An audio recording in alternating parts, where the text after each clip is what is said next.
So again, welcome to the state of CASA. Thank you all that are able to attend. I'd like to first introduce the board chair of our board of directors, uh, Courtney. So I'm gonna go ahead and, Courtney, if you'd like to welcome everyone. Sure, absolutely. Welcome to everybody who is on this call, to the volunteers as well as the staff. I appreciate the opportunity to be here and to say hello and welcome, and of course, a huge thank you for the work that you do. This organization and those of us that are on the board and the staff, we exist to serve the volunteers who really are the heart and soul of what we do here at CASA.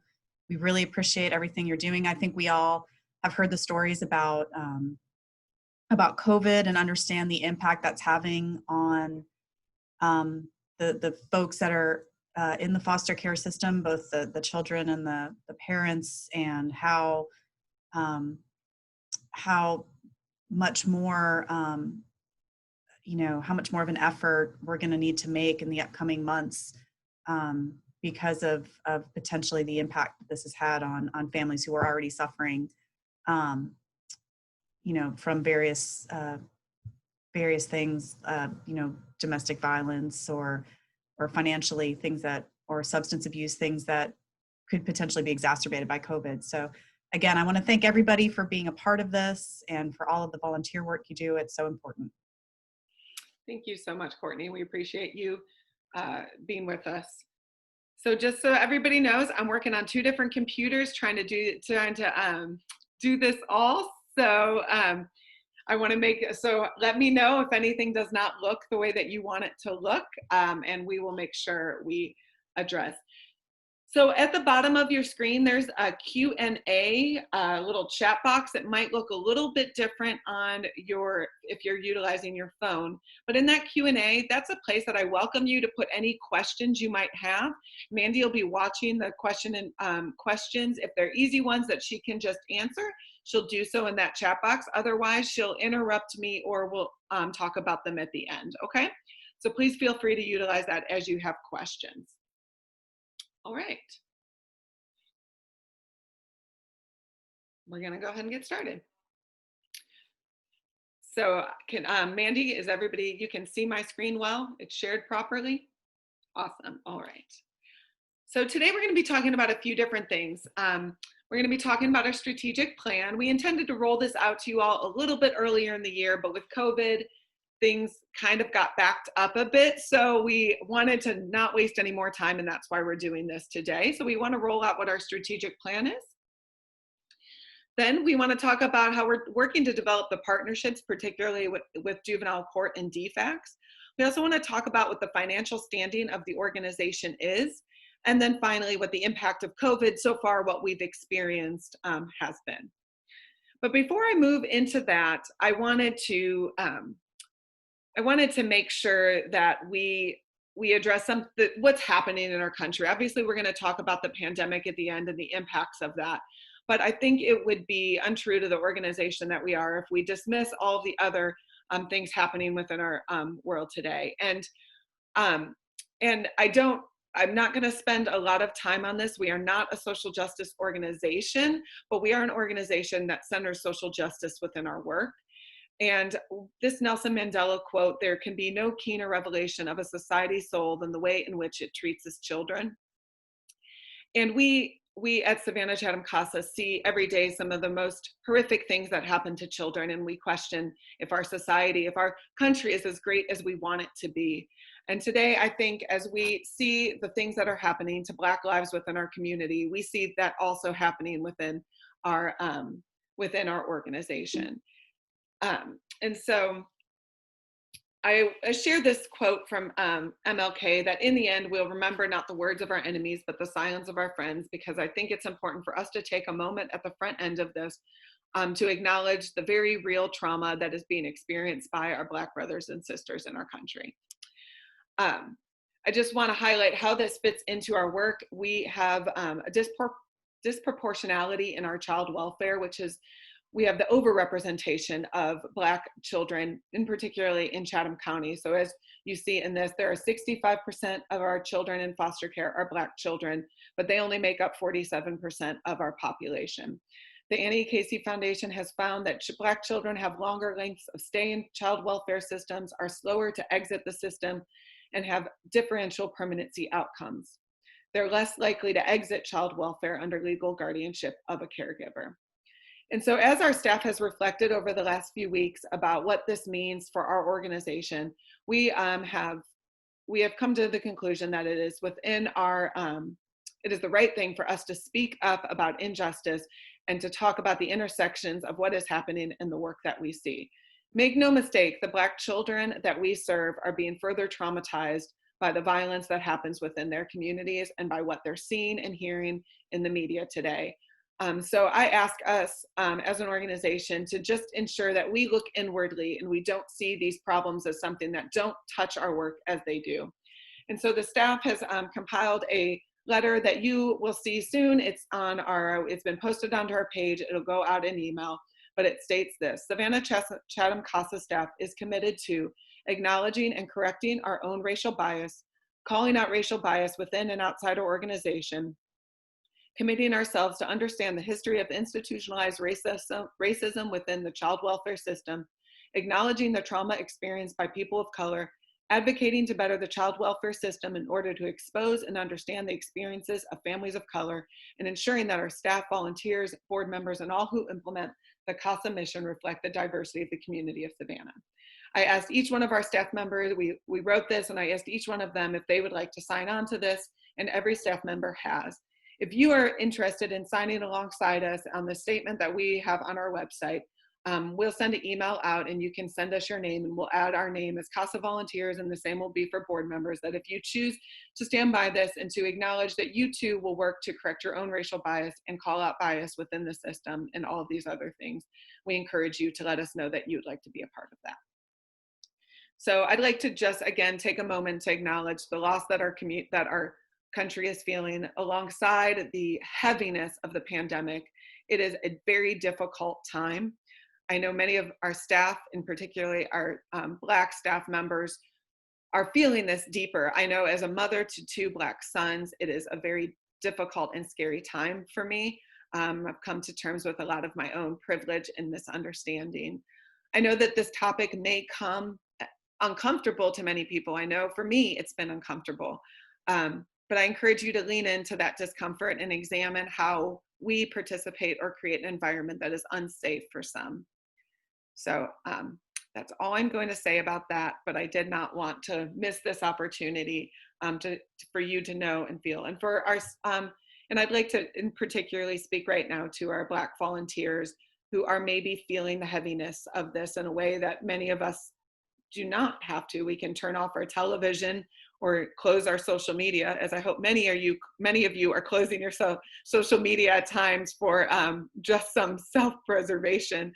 But I realize how heavy this is for you. And so in these moments that you choose to continue to do this work despite the heaviness that you feel, thank you very much. And we hear you and we see you, and please let us know how we can support you. So. All right, so I now want to kind of talk about who we are as an organization. We do have some attendees that are relatively new to CASA, some that may be in training, and some that may be just new to new to this in general. But who we are our people and our values. So I just want you to see who are, this is a very, kind of messy organizational chart. And the reason for this is because I personally hate organizational charts. As much as possible, we try to be as flat of an organization, ensuring that all of our staff members have a voice and have an opportunity to speak on how they think our organization should run. But I do want you to see how our organization is laid out and where the accountability lies. So as you probably all know and understand, as the executive director, I report directly to the board of directors, and they can hire and fire the ED as they see fit. You met Courtney, right, our chair, and our vice chair is Holly Holdsworth, which means she'll be the chair in the following year. So those two are individuals that you can reach out to, or any member of the board if you have concerns about the organization that you do not feel are being acknowledged and recognized by myself or any of the staff members. And then, as you can see, Mandy is the advocacy program manager. All 4 of the advocacy coordinators report to Mandy, and as Mandy, it reports to me. And then we have Kayla Williams, Teresa McBride, well, Kayla Williams, who's our community and development coordinator, who just joined. You might have seen her face just pop up there. Eric Hornfeld, while he is no longer a full-time staff member, he is contracted to be our trainer, so we very much still include him as part of our team. Teresa McBride and Michael Wilson are both part-time administrative assistants. We brought Teresa on recently, right before COVID, to assist our we had hired a young Michael Wilson and another young man who were serving their 18-year-olds in foster care, and they were using this as a workforce development opportunity. But we saw that we needed someone to just provide a little bit of additional support and training for them. And that is how Teresa, she assists us with our administrative work, but also works closely to assist Michael in developing the skills that he needs to be successful in his position. And then we have Holland Green, who is our newest staff member. Holland is our community outreach coordinator, and as well as an AmeriCorps Vista. I'm not sure if you're familiar with AmeriCorps Vista, but it's something like the Peace Corps, but for the US. And I worked often with AmeriCorps Vistas in my previous roles. And so I was really excited when we were assigned an AmeriCorps Vista. And even more so that it's Holland, who has a depth of experience and knowledge that many AmeriCorps Vistas, usually fresh out of college, do not have. She brings a wonderful amount of experience and has been an incredible asset already. All right. So now we're going to talk about planning our future and roll out our strategic plan. Again, I want to remind anybody that's joining maybe a little bit late, any questions you might have, you can do so. You can enter those at the Q&A. Just put a question in, and Mandy will be watching those and filling me in on questions that I need to answer. So our strategic plan. We have, through our strategic plan, which was created by a committee of staff, board, volunteers, and contracted facilitators. We had several listening sessions that were conducted, which included DFACS, juvenile court, and community partners. We also utilized the surveys that we send out annually to our CASA volunteers to kind of take the temperature of how our CASA volunteers feel. For those of you that were able to participate in the strategic plan, thank you so much. It was, we learned a lot. We've identified key areas that we feel should, work to address. And so I'm going to go over these relatively quickly, but I will send out the full strategic plan to everybody when we send out this PowerPoint presentation. We're also working to update the strategic plan to show you where we're progress. Every 6 months at least, we'll report back to the board of directors on our progress on the strategic plan. However, I would like to make sure we're also reporting back to our volunteers. You are the most key stakeholders. You make our work happen, and we want to make sure you're holding us accountable and that you're participating in how we want to move this organization forward. So the first area is growth and expansion. We want to increase the number of children served. Our hope is by the end of 2021, we will be serving 100% of children in care. We'd also like to implement new services. We're not being super aggressive on implementing new services because the center of our mission is serving, providing advocacy and for children in foster care. So that once we reach 100%, we'll feel better about moving forward and looking at areas and weaknesses maybe we have in our own community that we feel our organization can fill in. Full disclosure, there is one area that we are looking to expand, and we submitted a grant for a visitation center. As many of you know, we don't currently have a visitation center, and DFACS in the court put slight, strong pressure on me to apply for this grant, which is federal dollars through the state, to create a visitation center. We are working in partnership with Greenbrier to do this. And I just saw that our mayor has joined, so I'm going to stop where I am and stop sharing. Mayor Johnson wanted to take an opportunity to speak to our CASA volunteers and tell you how wonderful you all are. So I'm going to stop sharing and see if I can spotlight. Are you there, Mayor Johnson? I am.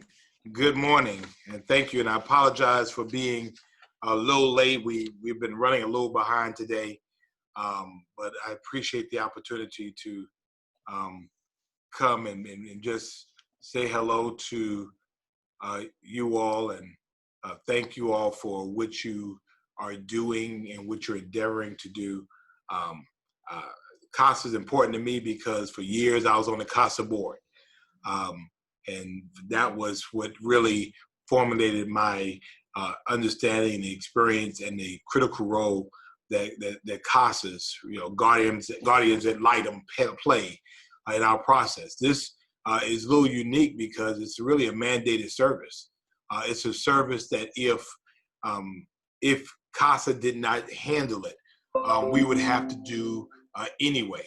And as a result, would cost this county literally thousands and thousands of dollars to provide this service is mandated. So in having volunteers, people who care enough, I don't always think that lawyers are the best ones to do that. With all due respect to lawyers, we really need people who care.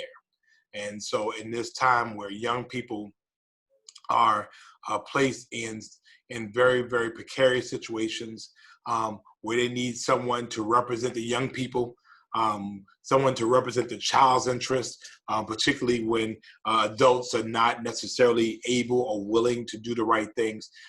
It is really so important for us to have individuals that are willing to step forward and say, I'll be the eyes, the ears, the heart, and I will act in the best interest of the child. So I maintain that children are still our most valuable resource. What we do with children today really depends on what they grow up to be. If we don't handle the issues they deal with today, the propensity is there for them to grow up and be something we don't want.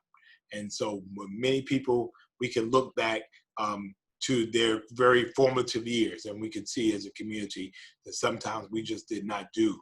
There were situations where we could step in, where we could advocate, where we could protect, and we just didn't do it. So thank you for what you do. And that's, I guess, Mandy and Kayla and Courtney. Thank you for doing it. And of course, Kate is the bomb.com, and we appreciate her for leading this organization and leading us through this critical time.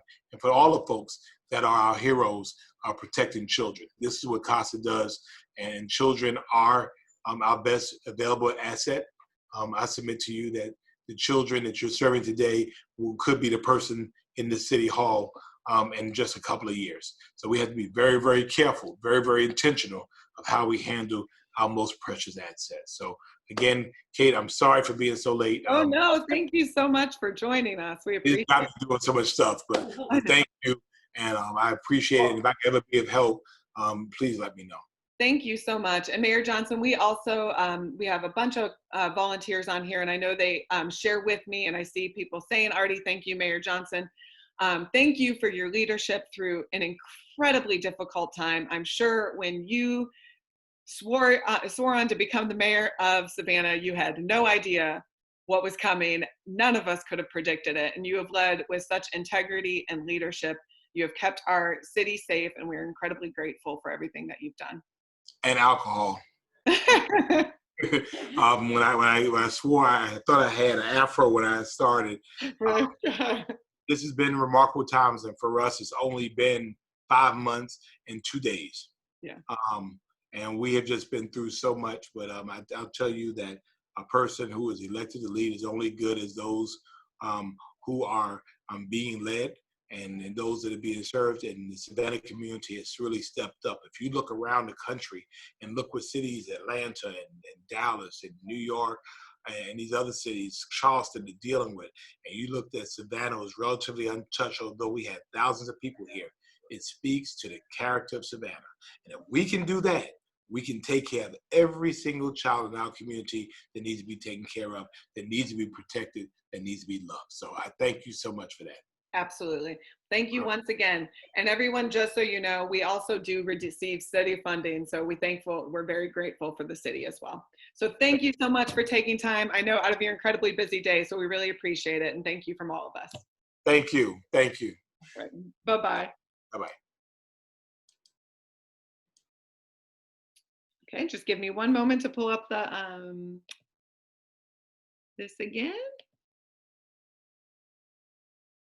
So grateful to our mayor. I know many of you probably reiterate what I said. Mandy, do we have any questions while I'm pulling this up? Yes, we do have a question going back to the visitation center. They wanted to know specifically, what did you mean by visitation center? Okay, great question. So a visitation center, we used to have one in here, but in Savannah, but we no longer have one. A visitation center is a space where supervised family visitation can occur. So families that have to have supervised visitation, they can come to that center. It would be a very family-like, a family-focused center that should feel like a home, and we would be providing additional parent teachings and training the parents. The words are escaping me as to what I'm trying to, Mandy, if you can think of the term I'm thinking of right now. So they will be providing additional parent coaching for parents during that visitation so that we can supervise it and ensure the parents have the skills that they need to move towards reunification. So we are working with Greenbrier Children's Center and other community organizations. That was who we wrote that with, possibly because they do have the space, but it is an if. We wrote the grant. We don't have to take it if they give it to us, but we want the option. Of course, given with COVID, we'll be very thoughtful as to how we move forward with that if we receive that. So, all right, so the next one is enhanced volunteer advocacy.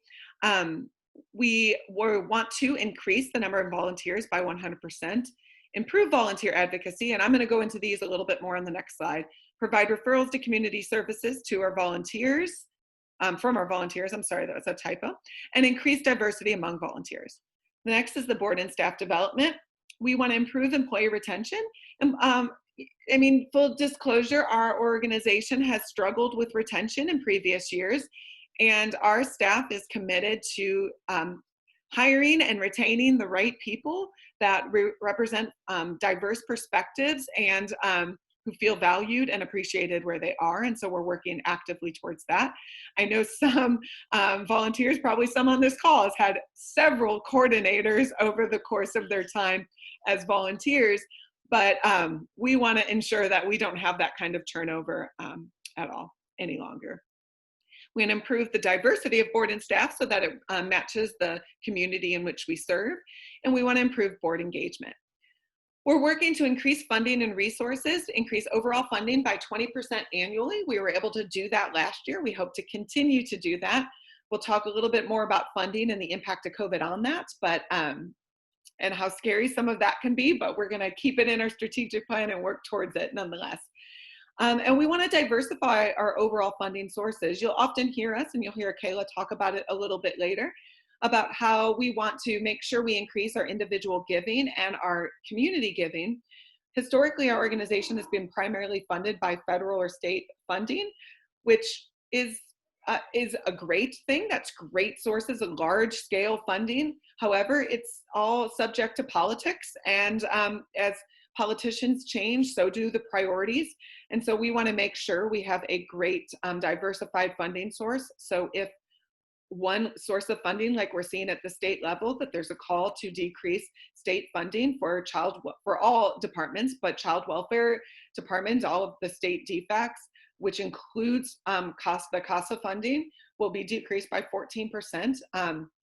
We need to have a pile of money, so when that happens, we are unaffected by it. And then we work to ensure the fiscal responsibility of the organization. Lastly, we're working to improve stakeholder relationships, which we'll talk more about on this. We're increasing public awareness, getting our name out there. We hired Kayla, who is fantastic on social media. I know many of you probably noticed how she has upped our game. She's great at those graphics and always very timely in what she shares. But there's beyond that, how are we going to increase the public awareness? We want to strengthen relationships with both DFACS and the juvenile court, and then develop other community partnerships, such as the opportunity to have Mayor Johnson and be included in part of city discussions. I'll be working with Gateway also I'll be part of a committee where they are bringing a fellowship of child psychiatrists here to Savannah, and they want community input. And I want us to know about these child psychiatrists and making sure that our foster children have access to high quality child psychiatrists, which we know is a limited already here in Savannah. So that's a really exciting initiatives. But other initiatives that our organization is not sitting back, seeing what happens in our community, but we're helping to move our community forward. It's really hard not to see y'all and see if you're agreeing with me or disagreeing with me. So feel free to type in the chat box and let me know if there's if anything is exciting or not. So where we are, there's a current caseload in here that I've placed, and you've received this when I've emailed out the snapshot that we do. I wanted you to see where we are with our hiring and managing our coordinators and volunteers. So the suggested number of volunteers per coordinator by National CASA is 30, and the caseload is 45. So so Maggie, Susan, and Tim, who've all been of the 4 coordinators, been around a little bit longer, all are nearing 30 volunteers. You can see that they also have available volunteers. Keep in mind, available volunteers may be a volunteer that is already assigned and is willing to take a second case. So those numbers don't equal always necessarily. And then the total volunteers also includes volunteers that are on leave. From time to time, volunteers need to take a break, either due to just a stressful case or family changes, professional life changes. And so they'll go on a break. And so the number we're really looking at for our coordinators is to be at or below 30 volunteers, assigned volunteers. Mandy has a smaller caseload as she also oversees a lot of reporting, as well as managing the team and developing the relationship and managing the relationship with court and DFACS. Sharon is our newest CASA coordinator, and as you can see, she has only 17 assigned volunteers. She pretty much got those all at once, so that is always difficult when you get all of your volunteers at once and you have to meet and learn every single one of them, rather than as new volunteers come on, you just get a few. So we're very grateful for Sharon for diving right in. Tim had a similar experience as well. But we do have a class of 17 right now, and so soon we'll need to assign them to coordinators. Thankfully, we'll talk about this a bit later, but we were just awarded a grant, so we really didn't think we were going to be able to given COVID, but we were just awarded a grant that we can hire another coordinator. So we are currently hiring for that position. So as you can see, we are currently serving 246 children. When I pulled this report, we've served 265 children year to date. So we're very excited about that. That's 62% of children in care. That is an increase in 20% from when I started. So I am thrilled. I think 20% in about a year has been a great movement. So I applaud our staff. They are phenomenal. And last year we had a large, as you can see, we swore in a significant number of volunteers as opposed to 2018. And we are excited we swore in 64 volunteers, and we're excited to meet or to match that again this year. Our goal is to be at about 160 CASA volunteers, 160 to 180 CASA volunteers to serve 100% of children in care. Wrong computer. Okay. So talking about enhancing volunteer advocacy, Mandy, please feel free to jump in here. I'm sure everybody is getting sick of my voice. Thankfully, Kayla will be in just a moment to add some other voice to this. But we are working to increase our volunteers by 100%. We want to recruit and maintain 160 volunteers annually. We're working on creating a recruitment plan, but we have created a retention plan. Our coordinators are working hard to identify strengths and weaknesses in volunteers, giving them everything that they need so they're successful and they remain a volunteer as long as possible. We would love to get our retention rate to 90%. I think we're at about 78% right now, as I recall. We need more men. We do not have enough male volunteers. So that is a focus in 2020, as well as volunteers of color. We have about 40% of our, or 35% of our volunteers are predominantly Black. We do have a couple of Hispanic or Latinx volunteers. So we are looking to expand that population as well to match our community. And so if you operate in any environments, any clubs or anything like that, that are maybe predominantly male or predominantly communities of color, please reach out to us and set up a time for us to come and talk and help us to recruit from these demographics. It is important that our children feel seen, and one of the best ways for them to feel seen is to have representation in their lives. Our young men need to see a successful man. They need to see someone that's caring for their family, or someone that is professionally successful, for them to see that they have that option as well. Our children of color need to see someone that looks like them, that is operating in spaces outside of maybe what they're used to. And so we believe very deeply that representation matters. And I've heard that from many of our CASA volunteers. I've had many CASA volunteers tell me, can you find a man for this CASA volunteer, or this or for this child? This child really needs someone. I really think they would benefit from a Black woman in their life. Can you find someone like that? Because I know that inherently we all understand that.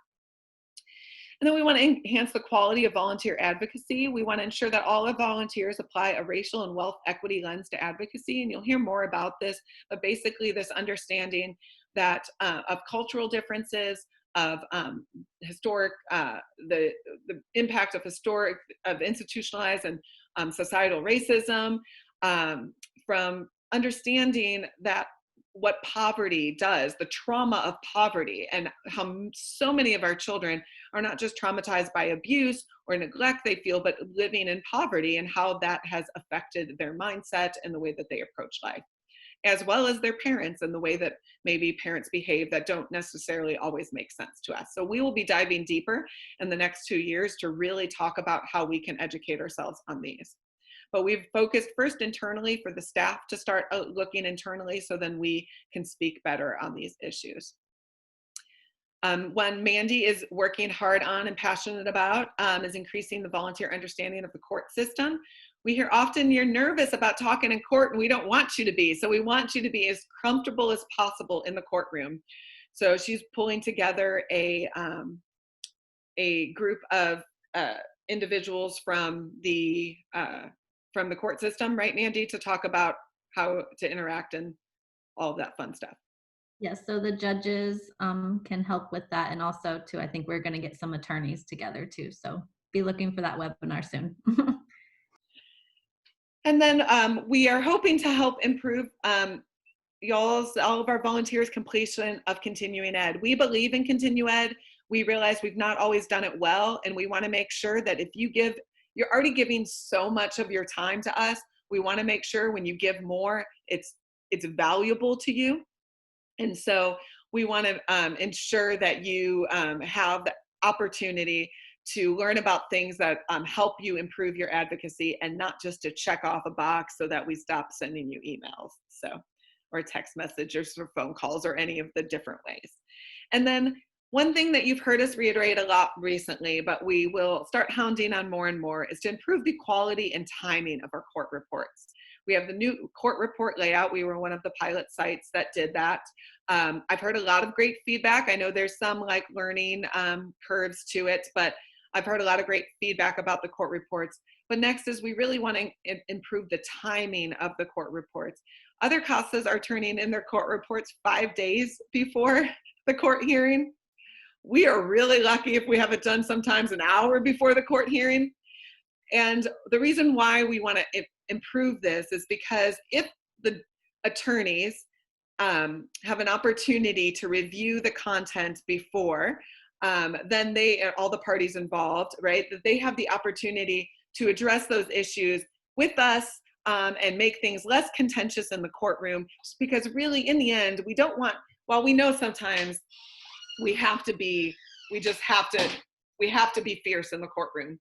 We realize that that's necessary time, but often we're all working towards the same goal. And so if we can address those things before the courtroom, they're not going to continue the court hearing, which is nice. We can actually move forward, move that case forward rather than halt the case, if that makes sense. And Mandy, anything you want to add to that? I was just going to speak on the quality, just that the CASA report is a live court document that gets tendered into evidence. So it is very important that there is accurate information in there based on facts and not just opinions. So that's why we're really wanting to check these reports and make sure that they're as best as they can be with as much information before sending it to court. And one thing that I've started implementing is reviewing the CASA reports as well before we are sending those off to the parties, just to double check and make sure we're all uniformed in our court reports and having the same information and all on one page in regards to that.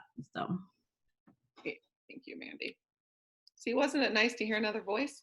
Well, now you get to hear one more. All right, Kayla. So another area that she's been working about our strategic plan that I mentioned is increasing public awareness. So Kayla is going to jump in here and talk about what communications looks like for Savannah Chatham CASA. Maybe. I am here. Hello, everyone. And thank you all for joining to get an update on CASA. Can everyone hear me? Yes. You can hear me good? Okay, perfect. So up first, we have our development kind of recap as well as our communication. So first, I'll start off by just saying thank you for all of you that actively participate with our social media. That is one of the things, and I'm kind of jumping over the place, so let me go back. Impact. You guys have made a huge impact, from staff to volunteers, sharing those things to your network, okay? So for communications, we have two things that are like our key messaging / campaigns that we attach on, or I attach on to many of our graphics. And the first, I just wanted to kind of touch bases on it because it just rolled out in May. I know many of you saw it, and it is our Every Child. And we were using that campaign as our kickoff during COVID-19 that we launched in May. We didn't launch COVID-19 in May. We launched Every Child in May. And just on the premise that every child should have a safe and loving place to call home, stemming from Savannah Chatham CASA's vision statement.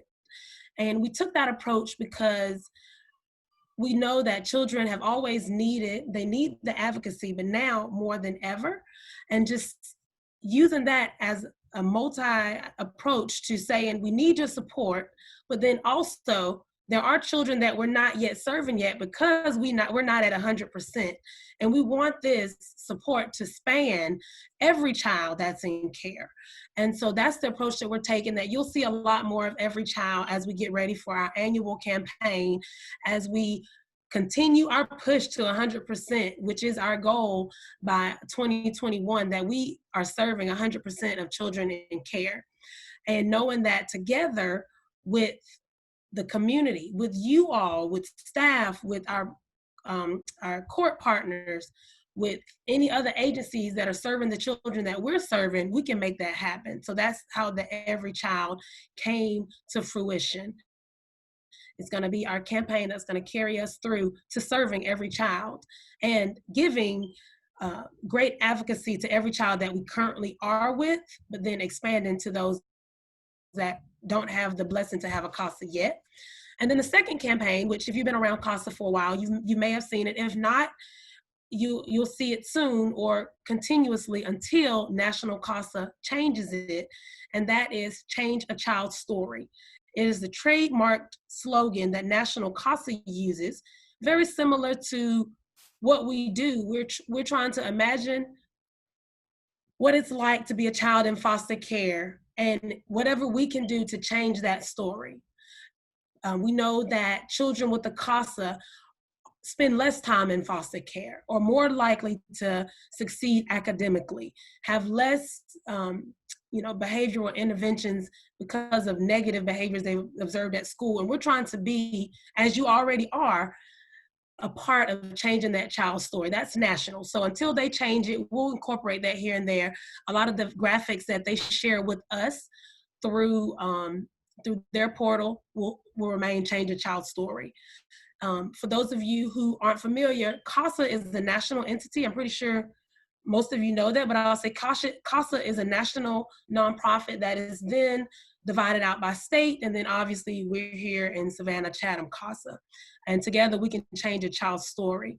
So by you all just sharing those pictures, sending them to your friends, commenting under them, it increases our engagements, which is basically just how Facebook and Instagram are showing the world that we have something worth seeing.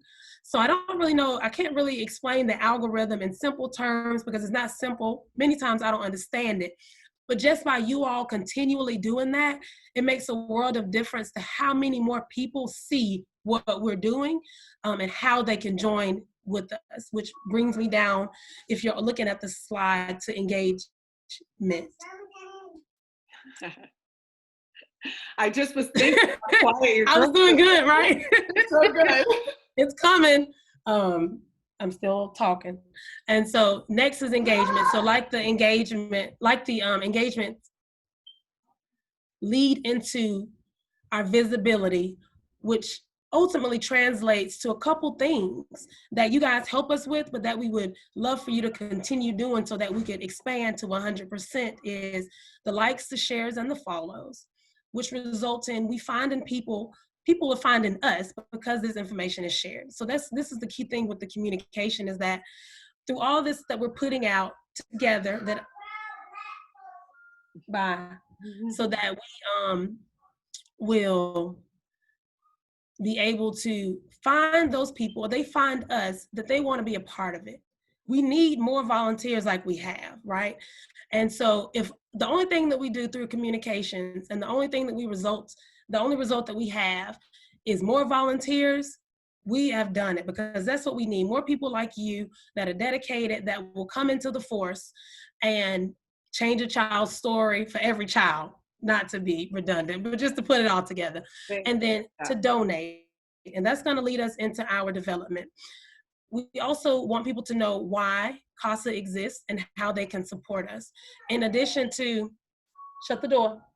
In addition to joining us as a volunteer, it's equally important that they donate and understand how these dollars translate to impacting the lives of children who are in foster care. And Kayla, I have you a little bit long. If you want to hold on, we're going to get to fundraising when I get back to financials. So perfect. So that's good for communications. Thank you for all that you're doing.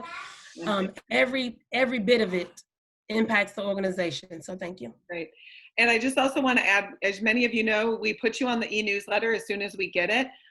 We would love for your help to send more people to our newsletter. They can sign up for it on our website or on our Facebook page.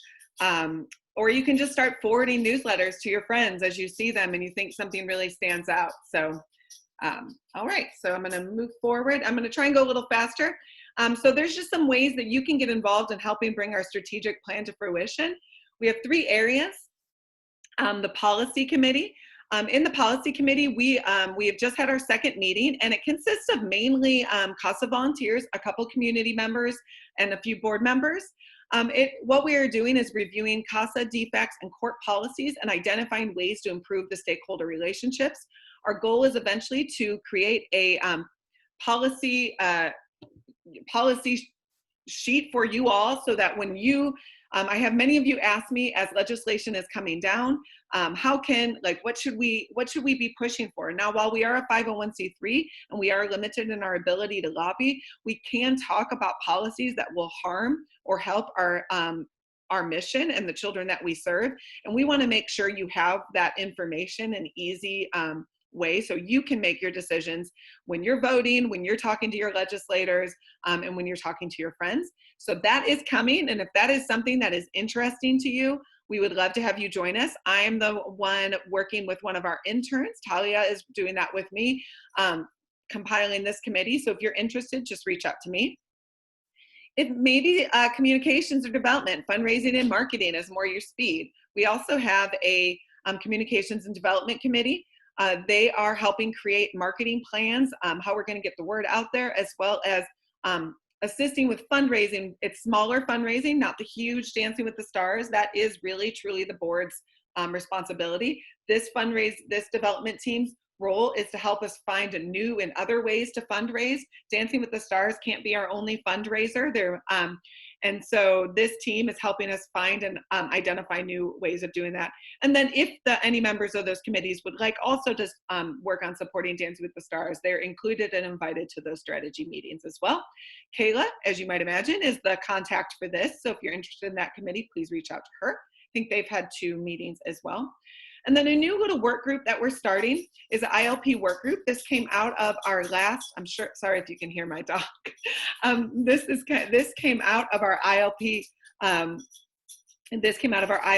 group webinar that we had last week, or maybe it was 2 weeks ago now, who knows, with COVID, the time just runs together.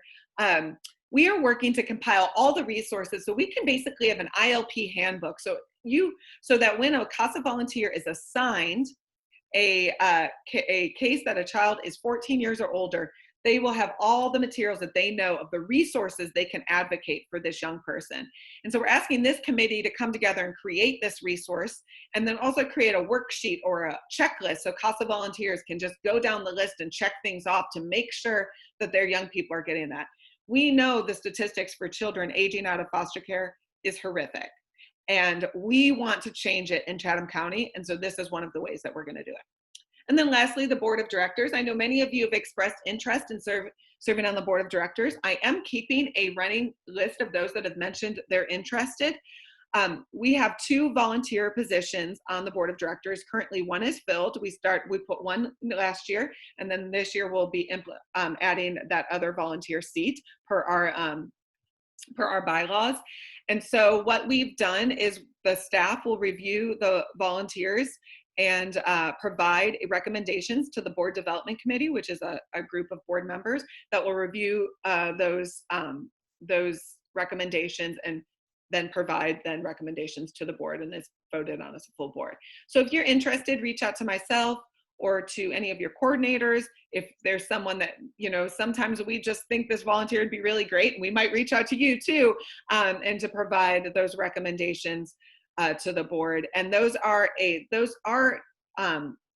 not full board positions. And in that position, you cannot vote on personnel issues, as you could imagine the many reasons why, just as our judges sit on in an ex officio manner and cannot vote on, and DFACs cannot vote on our personnel issues, but they can vote on everything else and participate fully on the board. So I think that will be wonderful. So reach out to us. All right, so partnership development. So this has come a very large focus, and particularly in our policy committee. But we want to really work on developing the 2 main partnerships that we have. And the biggest one, and the reason why we kept this particular state of CASA closed to volunteers, is because we want to talk openly and honestly about our relationship with DFACs. I want you to know, as the director of Savannah Chatham CASA, I am fully aware of the difficulties we experience often working with DFACs.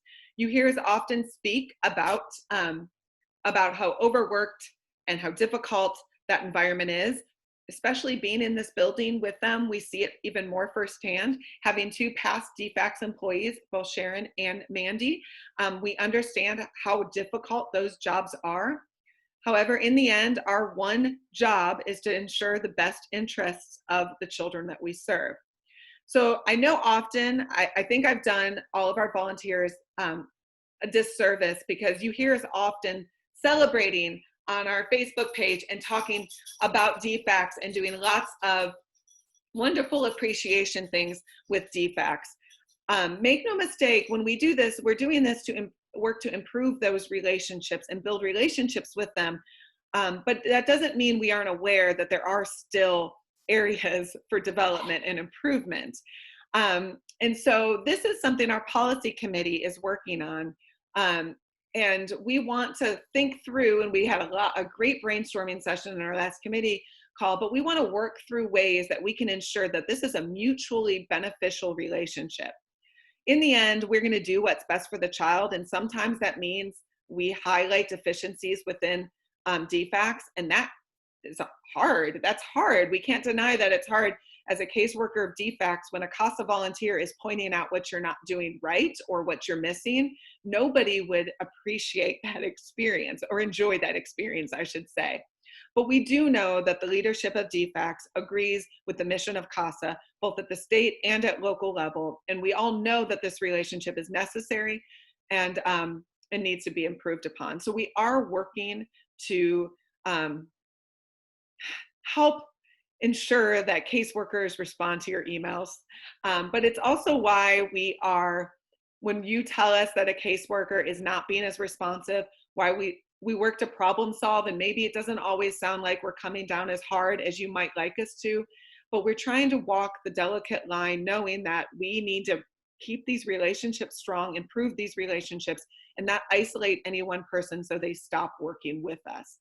I hope that makes sense. And if you have any questions around that, please put those in the question answer. But it's also why we are encouraging more activities where we get to just be around DFACS and just be human to human, talk about our own children and not the case, and talk about, because it's harder to ignore someone that you feel appreciates you and who you feel is human, right? So much of the division we see in our country is because we other people, right? We don't see them as fully human like we are. And so we want to make sure we create environments where we can appreciate one another. But that doesn't mean we aren't aware. So I just want you to know, and we want you to continue to tell us. And we're going to have staff to start documenting any issues. When you have an issue, in particular with DFACS, either it be a caseworker, supervisor, leadership of some sort, or a policy that's just as important, or a policy, please share that with your coordinator. They're going to have a form that they're going to fill out, and we're going to start tracking deficiencies, so then we can go to the leadership and talk about areas for improvement. If it's just one particular caseworker that maybe there's some problem that keeps occurring and no CASA can work well with that caseworker, then we want to be able to go to them and say, we're seeing these issues that are happening with various CASA volunteers. It's affecting these various cases. What can we do to manage this relation and improve upon it? Likewise, if there is a particular policy that is causing harm that we feel like is getting in the way of providing the proper services to our children, we need to highlight that and show that and talk about that, and if it's a local policy, advocate changing it, and if it's a state policy, advocate changing it. So that's where our headspace is at, but we are very open to hearing what our volunteers, you are the experts at this, you know better than anyone what it's like on the front line. So please, please, please share that information with us. And we are going to do a better job of documenting it and ensuring that we're using that information to move the advocacy forward. So, and I also just want to mention, I know that it feels sometimes that we have a horrible relationship with DFACS, but we actually have one of the better relationships with our county DFACS than other CASAs do. I can't tell you the horror stories that I often hear. And so I hope that provides a little bit of perspective or context that there has been movement forward and there will continue to be. So it is not a lost cause. We are making progress. Mandy, did you pop in because you want to add something? Well, I was just going to say what you just said, actually. We have come a really long way from where we were a year ago, 2 years ago, even like 4 or 5 years ago when I started with CASA. So, I mean, we are making the improvements, but yes, we definitely want your input, and we are going to be working better on documenting those so we can get those things addressed. And then we also want to work on improving our relationship with the juvenile court. We have a very, very strong relationship with our juvenile court. Our judges are accessible. They are the biggest supporters of CASA that I think ever. And They, unfortunately, as we all know, we have one that is retiring. Judge Burke is retiring. They have announced his replacement, which is Judge Formey. She has been in juvenile court. She was one that all of our judges were excited about. So that's great when you hear our current judges that they're excited about her. So we're excited to start working with her. We'll make sure the first opportunity we can to work on developing a relationship and getting in front of her as well. And then we all know Judge Colbert is running for Superior Court. And so I do want to make a note, since I noted the election. I'm not telling anybody who to vote for. I would never do such a thing.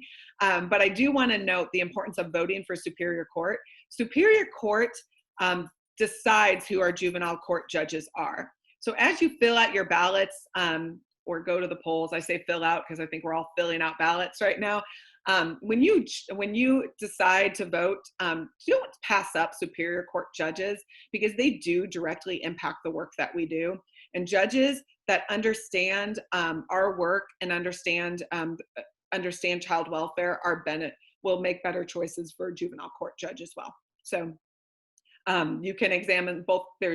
There's two Superior Court positions, I believe, that are open. One is uncontested, and then the other is the two, and which is Tracy and Lisa. And so I encourage you to look at both of their records and make sure you vote. Just don't pass it up. It's important. We should have our voice heard. And so if Judge Colbert moves to Superior Court, they will be filling her position after the new year. So we do have a transition in our juvenile court, which is something that you've probably heard me talk about often, because we need to make sure we are aware of that relationship and we stay in front of those judges, because if your judges don't support CASA, we literally cannot do the work that we do. We are appointed by the judges, and so it's important to us that they appreciate and care for us. Right. So now I'm sorry, I'm going a little too slow. I'm going to try and speed it up. But financial standing, what our financials look like. So this, just so you know, the 2019 is cash basis. Our audit is being done, which will adjust everything on an accrual basis. It's kind of confusing talk that folks that don't know these things, but we are grant funded, and a lot of our grant funding is on different years than us. So it's a mess of a thing. So I just want to throw that out. So when you see our audit, it's going to look a little different. But we've had a large increase in funding over the years. Just last year, we had a fantastic year. And as I mentioned, we got the National CASA grant for $100,000. That's a 2-year grant, so that'll be $50,000 a year to support a staff member, which is plenty of time for us to then work and identify funding to retain that staff member. So that's what I love about National CASA, its willingness to do that kind of investment, because a 1-year grant doesn't really give you as much time as you need, but a 2-year grant is fantastic. So we can then prove the value of that position and find additional funding. It is also the largest in the state of Georgia. No other CASA in Georgia has ever received that much money from National CASA.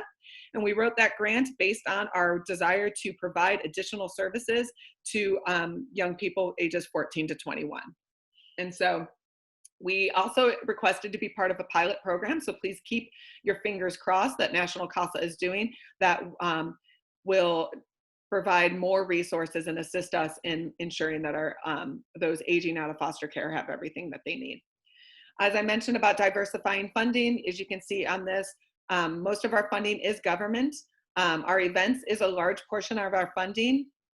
Unfortunately, this year might make that a little difficult. Thankfully, we've had a very thoughtful board that we have nearly $200,000 in savings. So if we lose any large sources of funding, we can continue operating as we have been for at least 5 months. So we're incredibly thankful for that. I am working on adjusting our budget. So everything that you see will be adjusted in July. Every July we adjust based on our new grants that are coming in. This year is going to be a much larger adjustment due to COVID, but I'll talk a little bit more about that in a moment. So Kayla, if you're there, I'm sorry, Kayla, I only can give you just a little bit of time, so you got to rush through it because I'm holding everybody up. So I apologize. But here we are on to fundraising, Kayla. So I will not be long-winded as I can sometimes be. But so currently our fundraising, we have a goal of individual giving of $20,000. We are currently at 4,500. Oh, actually, we're at more than that. The last time I was looking now, that's the past day. We're over $4,500 currently. And that has been an effort from you all, sharing things on Facebook, sharing things with your friends and your network, as well as our spring campaign, which was the Every Child that launched in May. And then we have several that have already committed to being friends of CASA, which they made the pledge that they would give $500 for this calendar year. And so they are on a reoccurring payment where, one second. So our Friends of CASA is $500. It's a reoccurring. So there's many people that do a monthly donation. So it's a reoccurring. They can do a monthly donation. I think it's a $42 a month and be a friend of CASA. And with that comes tickets to the Dancing with the Stars as well. So it's a great opportunity for people to become monthly donors.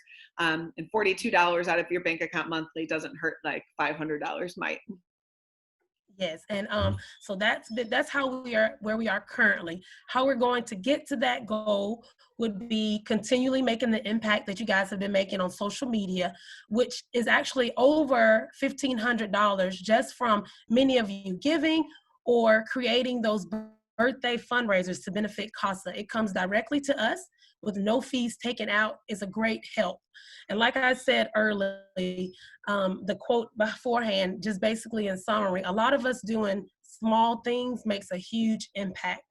And two other things I'll just mention are save the date for Dancing with Savannah Stars. We're still going forward with the event on October 30th, with possibly making modifications for what we know as a precaution for COVID-19. So we will be having the event, even if it's kind of like TV style, where you're home, comfortable on your couch in your pajamas, watching your dancer. But what I need from you all is to rally behind your fellow CASA volunteer, Amanda Meyer, who is going to be dancing. And so I'll be sending some things out through Mandy, through your coordinator, about what that really means as a CASA volunteer, supporting her through her campaign. What Dancing with Savannah Stars is our fundraiser. Half of it is dancing, the other part is fundraising. So I will send out more information for that. The last initiative is our virtual approach. As Kate mentioned, we have a committee and we are working with e-events, ideas of how do we continue on to meet our goals while maintaining precautions to COVID-19. And even if all those precautions or all the government restrictions are lifted, some people will not be comfortable, but they want to engage, they want to help. And so we're looking at how do we use our community partnerships, partnering with you, the CASA volunteers. So we need your ideas, we need your brain power to go forward and carry us on into meeting our goal, finding our next big classes of CASA volunteers, and ultimately securing the foundation that we all advocate on through this organization. So I think that's enough for now, but thank you. So. Thanks, Kayla. And thank you. I know she's also single parenting it while she is trying to do this during all of this. Trey just walked in and I was like, get him, go. Oh. Get roused up. It's like lunchtime. So it's like, I was like, just keep him in the room for like 10 more minutes. So awesome. So like, it's 1 o'clock. Where's my lunch? Well, we acknowledge how hard that is with toddlers working from home. So thank you. Thank you. All right. So the impact of COVID.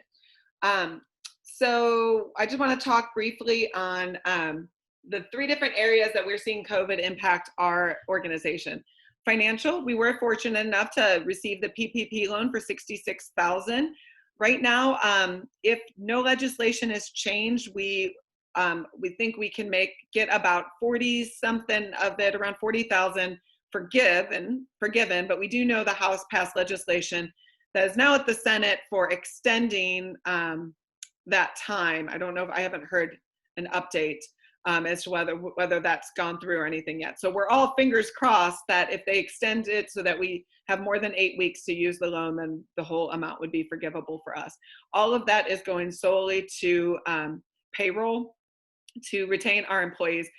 Several of our employees are grants, so I have to do some fancy work to move them on and off of grants, and then some cannot be covered at all because they are on a federal grant, so that money continues to come.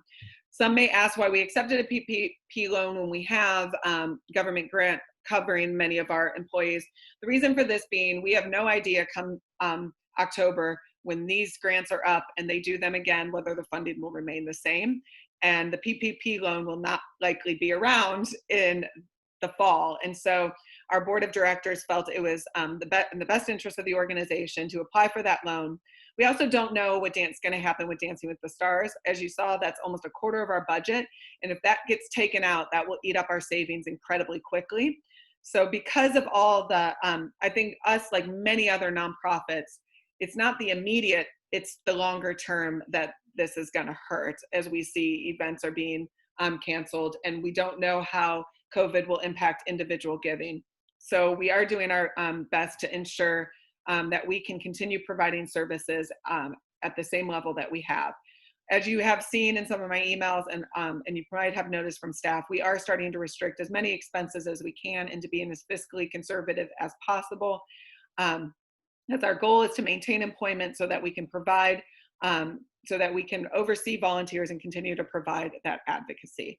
So you might see a reduction in the level of appreciation things. We might just be a little more creative or crafty with some of our appreciation items in 2020. And maybe our parties might not be as nice as they might have been in previous years, but that does not mean that we appreciate you any less. We feel that appreciation is incredibly important, but we know that you understand alongside with us how we need to be as conservative as possible.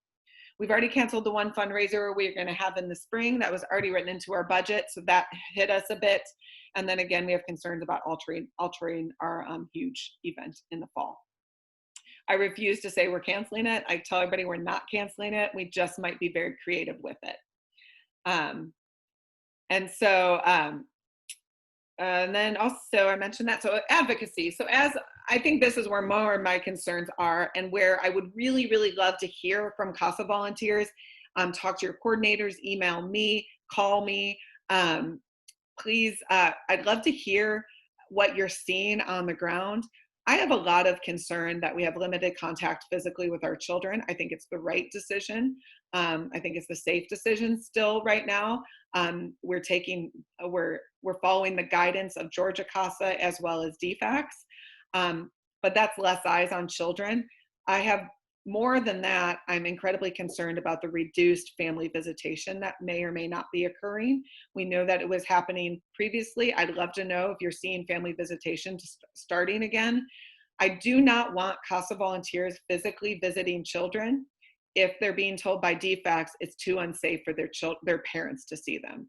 I think that sends a very mixed message to our children that these volunteers can see you, but your children can't. And so I would love to know if you're seeing increased family visitation so we can start to move that and do ours. And so I mentioned we are still at a no physical visitation from CASA volunteers at this time. In order for us to do CASA, if you want to do that, if you want to go visit the child physically and you feel that you have a reason due to the safety, you think that it's in the best interest of the child and they need a physical visit, you have to reach out to your coordinator, and your coordinator has to reach out to DFACS. We have to have written, this was sent to us by Georgia CASA, we have to have a written approval from the state that they are okay with a CASA volunteer visiting the child. So please, please, please do not visit your child without talking to your coordinator. Let's talk about it as a team, decide if it's in the best interest, and then make sure we cover that. We will also send an agreement to be signed and that states that you will wear a mask and do all the necessary things to keep everybody safe. I'm also very nervous about less court hearings. We've seen court hearings start to pick up a little bit, but of course they're all hearings that are non-contested. I'm nervous about how this is going to increase the amount of time children are spending in care. And so I encourage you that if you feel that you should do a court hearing, but they're trying to continue it, advocate for a court hearing. Talk to your coordinator and let's say why we think it should happen. We should not just do a blanket assumption that everything should be continued. These children should not have to stay in care longer just because of COVID, right? There are reasons why that it makes sense to, but let's all just get a little uncomfortable. We're all doing a lot more Zoom calls. We're doing a lot more things. Let's get a little more uncomfortable just to ensure that the children are reaching permanency. We also are doing our online training class for current volunteers. I think it's going incredibly well. I am nervous though. I feel like the in-person provides, especially the court observation, just provides something that those new volunteers may be missing out on. But that. And so Susan says she did hear yesterday that they will start physical visits between parents and children as early as next week. So that's wonderful, and I hope that's the case. I would love to hear if you're seeing that. And let's see, maybe, Mandy, if we can get that in writing from DFACS that they're going to be doing that, so then we can say, hey, family visitation, let's go. Right, and I also heard that starting June 1, the DFACS service providers were supposed to start providing services again. So like those parent aid, possibly drug screening, supervised visitation, things like that. So those should be starting again soon too. And so we will do our best to keep you updated on how these things are changing so you can demand for your children to have these things. We are still out of the office until the end of July. That's per state DFACS. They're only allowing 10 people in the building at a time, and they're serious about it. And there's people that go in there in the morning and stay all day. I couldn't even get into my office. It made me very angry, but I just smiled, and they couldn't see my smile. I was under a mask, and left. And so so we are stuck at home until that time. So we are all continue to work remotely. We are, and then I talked a little bit, one more thing, long-term impact I'm concerned about is that there's just less children coming into care and less reports to CPS. We see this every summer when teachers are not seeing children, but this is going to be a much longer time. And I don't know if I should utter these words, but we are now in hurricane season and all of that might mean as well. So please, please continue to check on your children and let us know if there's any concern, whether it be with that individual child or some kind of policy or some unfairness that you perceive for these children, and please let us know. So the impact of COVID, obviously financially long-term, makes us nervous. We are in a position where we can continue to operate as is for at least, well into 2021. 2020 might go on forever. So, so we are in a good financial position, but we are nervous as always, as any organization is as well, but we are doing our best to remain as positive about all of it as possible. So we just saved this date. We'll be sending out information on this. We're going to do a COVID-19 supply pickup for all volunteers. We have masks for volunteers. I was able to write into one of our grants for every volunteer to get a cloth mask. And we have a wonderful CASA volunteer and her friends that, and I'm going to give a huge shout out to her. You'll see it all over the place. That created all of the masks for our children. And so we have enough masks for every child in foster care, so we'll give you the masks for your children, and you will be able to distribute them, and then we will also provide for the other kids that are not in a CASA child. We'll give them to their DFACS caseworker, and they'll be able to provide that. We anticipate that maybe children might be having to wear masks at school or things of that nature in the fall, and so we want to make sure all of our kids are ahead of the game. So we'll be at June 19th from 9 a.m. to 11 a.m. and 5 p.m. to 7 p.m. in the DFACS parking lot. So if you could put that in your calendar, whatever time works best for you, to swing by there and pick up your masks. And we also are going to have gifts out there. So your first physical visit back with the child, you can bring one of the toys or books that we have stored upstairs. So it can be a joyful way to come back. And then please remember, when we do start physical visits again, please, please, please do as many as you can, as often as you can, because we don't know what the winter is going to look like. And we may have to lock down everything again, as I think a lot of us have been hearing things of that nature. So I had this meeting set till 1:30, so we have 11 minutes for questions. Mandy, do we have any questions? We did, and she just wanted you to repeat the date, but I'm sending it in the text box. So Yep, July 19th, 9 a.m. to 11 a.m. and June 19th, 5 p.m. to 7 p.m. in the DFAX parking lots. And if you want to raise your hand and you want to ask a question, I think oh, it won't let me unmute you. We're still learning Zoom, y'all. Does anybody else have any other questions? Oh, I can allow someone to talk. Oh yes, we'll have masks and hand sanitizer, Teresa has reminded me. And we love just general love from us. It would just be nice to see your faces again off of the computer screen. No questions? Or comments? I can allow anybody to talk that wants to talk. You can raise your hand. There is a question. Any chance of getting mask gifts earlier, especially for those of us with new cases? Well, we don't anticipate, so yes, we can get some of those earlier.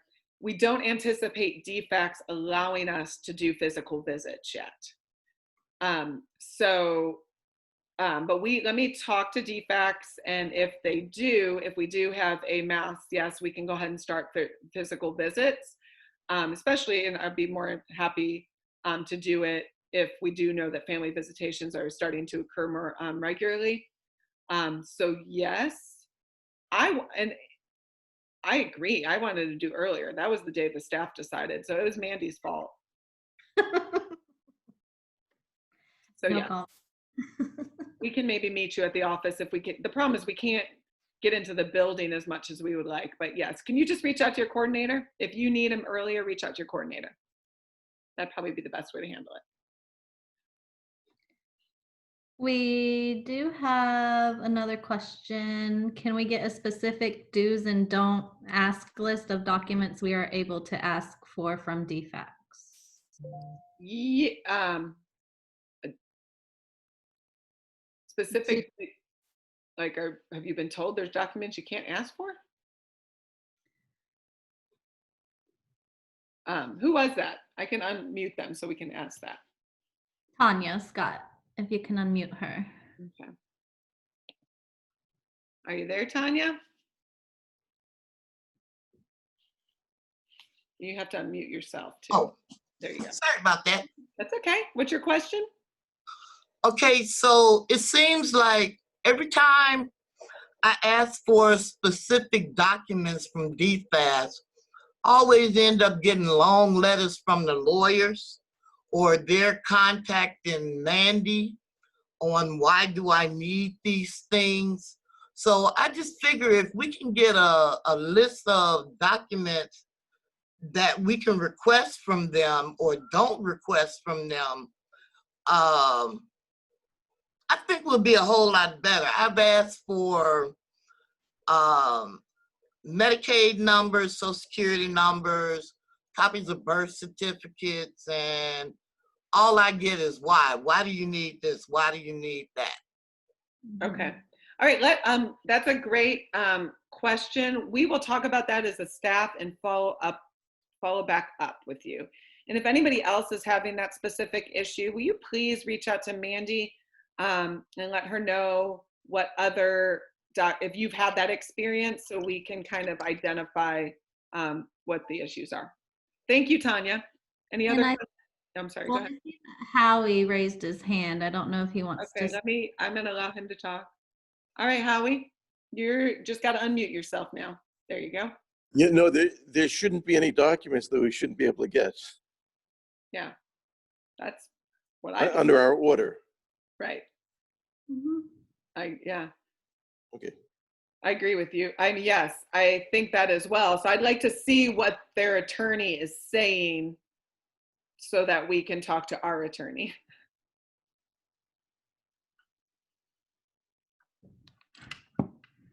Anyone else is there any other questions in there, Mandy?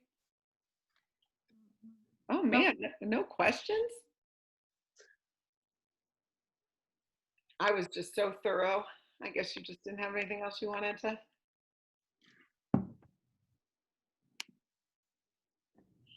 All right. Well, I cannot end this without saying thank you, thank you, thank you, thank you to every single one of you that gives so much of your time and your resources to support the children of Chatham County. And to us, we have the most amazing volunteers. And we've heard so much from a lot of our stakeholders about how great our new volunteers are, how great the training is. And we are excited to expand our staff to continue to add more volunteers. And if there is any way, shape, or form that we can support you in this endeavor, please email us, call me. I'd love to hear from you. And I want you to know that we are so grateful, and especially during this incredibly difficult time that so many are experiencing. I know many of us have been touched by the pandemic, and many of us have family members that have had COVID, or who have been exposed to that, or whose lives have just been turned upside down. So this is not an easy time, and you all have adjusted with such grace. So thank you, thank you, thank you. And we look forward to many more years of you all being our volunteers. Thank you all. Have a wonderful day.